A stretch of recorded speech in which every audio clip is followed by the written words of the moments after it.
대중도 조용합니다. 우리나라는 뭐. 야, 그런 얘기 지금 그 언제적 얘기하고 있는 거야. 그런 음모론 따위에 지금 빠져 있는 거냐. 젊은 청년들이 정신 차려라. 네네. 이런 댓글들이 보이더라고요. 제 채널에도. 너나 정신 차려야지. 무슨 정신은 내가 똑똑하겠니? 네가 똑똑하겠니? 정신은 네가 차려야지. 그거를 그러니까 진짜 웃긴 게 전 세계에서 제일 힘센 사람이 누구죠? 트럼프죠. 네. 전 세계에서 제일 돈 많다기보다 가장 혁신적인 일을 하고 있는 사람이 누구죠? 일론 머스크죠. 네. 그리고 우리나라 전 대통령. 지금 이 사람들이 부정선거 얘기를 하고 있어요. 근데 거기서 그거를 음모론이라고 하면은 그럼 트럼프가 음모론자고 일론 머스크가 음모론자고 뭐 윤 대통령은 뭐 지금 논란이 많으니까 윤 대통령은 빼고 보더라도 지금 전 세계에서 가장 힘센 사람들이 부정선거에 대해서 얘기하고 있는데 댓글 보면은 스펠링도 한국 맞춤법도 제대로 못 쓰는 사람들이 부정선거가 아니라고 이렇게 하고 있는 거예요. 그거 보면 너무 웃기죠.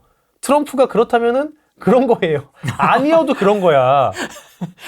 아니 전 세계에서 가장 힘센 사람이 그렇다면은 그런 겁니다. 아, 힘든 사람이 무조건 맞는 건 아니잖아요. 무조건 맞는 건 아니지만 왜 힘이 셀 수밖에 없었냐면은 우리나라 언론에서는 트럼프 미치광이, 트럼프 도라이 이렇게 나오죠. 트럼프가 지금 지지율이 어마어마하게 해요. 어마어마하게 세요. 왜 트럼프가 가장 힘이 센 사람이 될 수 있었냐면은 가장 힘이 센 나라에서 가장 큰 지지율을 받고 있는 사람이라 그래요. 지금 미국 민주당에서도 계속 트럼프 1기 때도 그렇고 계속해서 트럼프 탄핵안을 내고 있습니다. 시도를 하는 거네요. 계속 시도해요.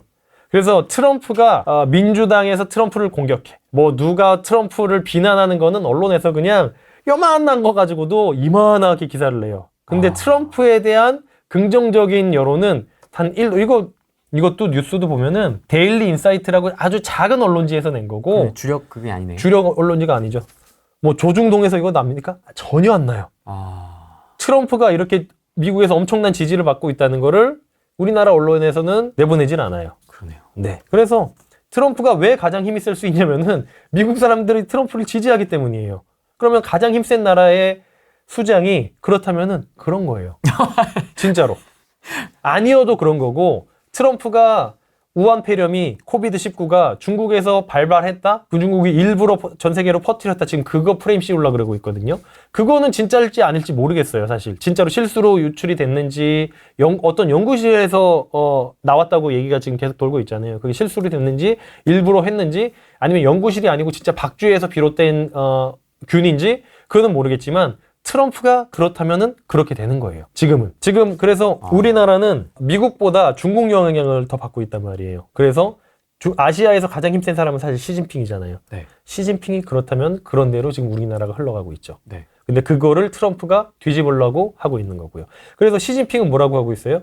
부정선거 없다. 한국은 뭐 북한이랑 친구로 지내야 된다. 뭐 이런 식으로 중국에서 계속 프레임 씌우는 대로 우리나라의 정책이 흘러가고 있단 말이에요. 그게 왜 그러냐면은 시진핑이 아시아에서 우리나라 주변 국가에서 가장 힘이 센 사람이기 때문에. 근데 그러면 시진핑이 그렇다면 그런 거 아니에요? 근데 트럼프가 더 세잖아요.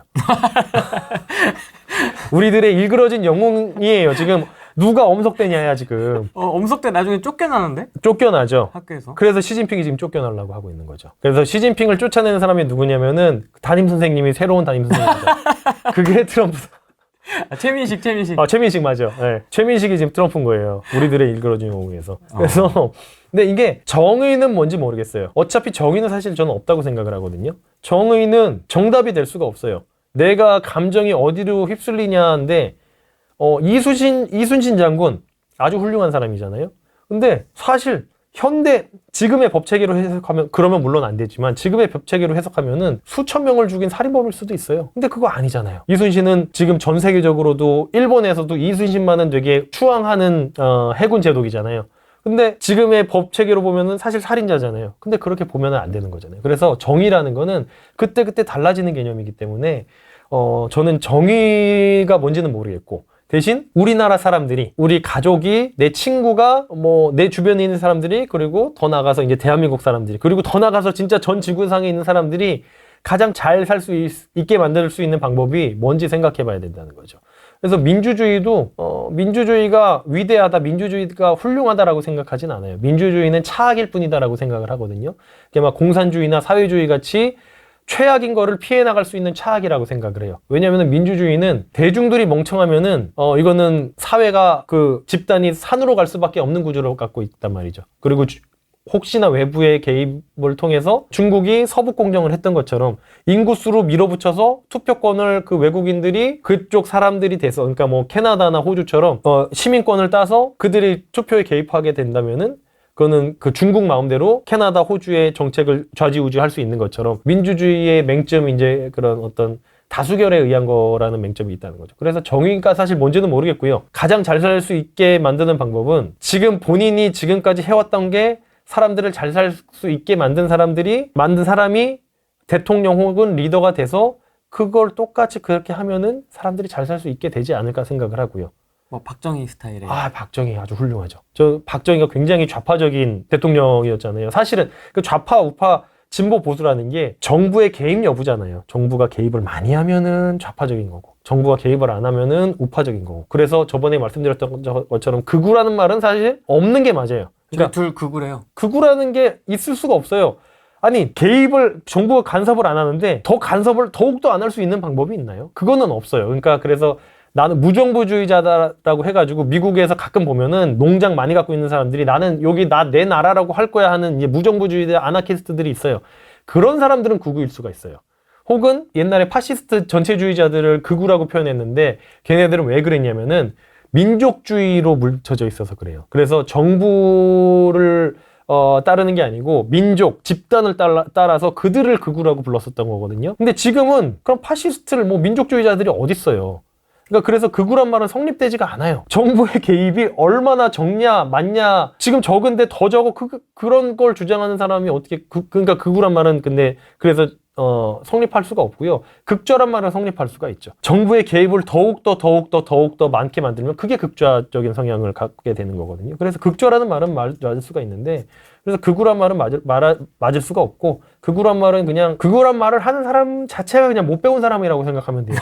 그 개념을 제대로 모르는 사람. 그래서 옛날에 우리가 극우라고 표현하는 게 일본 극우에서 지금 이게 비롯된 거잖아요. 일본 극우파 애들이 정부보다는 이제 그런 아까 말씀드렸던 그 파시즘 전쟁을 일으켰던 그 민족주의에서 비롯된 그 극우 애들이 지금도 활동하고 있는 극우들이 있어요, 일본은. 그래서 이제 그들에서 비롯돼서 좀 약간 쇄국주의적인 정책, 민족주의적인 정책을 옹호하는 사람들을 극우라고 잘못 오해하고 있거든요. 그게 이제 우리나라로 건너와서 좀 민족주의적이고 좀 약간 보수적인 얘기를 하면은 극우라고 잘못 얘기를 하고 있는데, 뭐 다들 멍청한 거죠. 뭐 기자들이 멍청하니까 애초에 요새는. 요새 기자들 하는 거 보면 다 어서 긁어와가지고 그냥 퍼오기나 하지, 뭐 기자들이 제대로 취재하는 사람이 어딨어요. 뭐 기자들이 멍청하니까 사람들이 멍청해지는 거고 극우란 말을 쓰게 되는 거죠. 근데 이제 또 박정희에 대해서는 항상 논란이 붙는 게 공과 과가 있다. 네.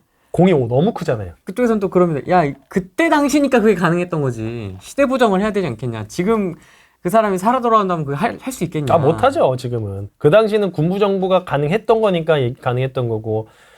그러니까 가장 비교를 할 수 있는 게 북한이잖아요. 70년대까지만 해도, 박정희 전까지만 해도 북한이 훨씬 잘 살았어요, 우리나라보다. 그래서 북한이 우리한테 원조해주고 그랬어요. 그거는 다들 아실 거예요. 근데 그 20년, 그 19년 사이에 엄청나게 큰 성장을 이뤘고 완전히 뒤바뀌었단 말이죠.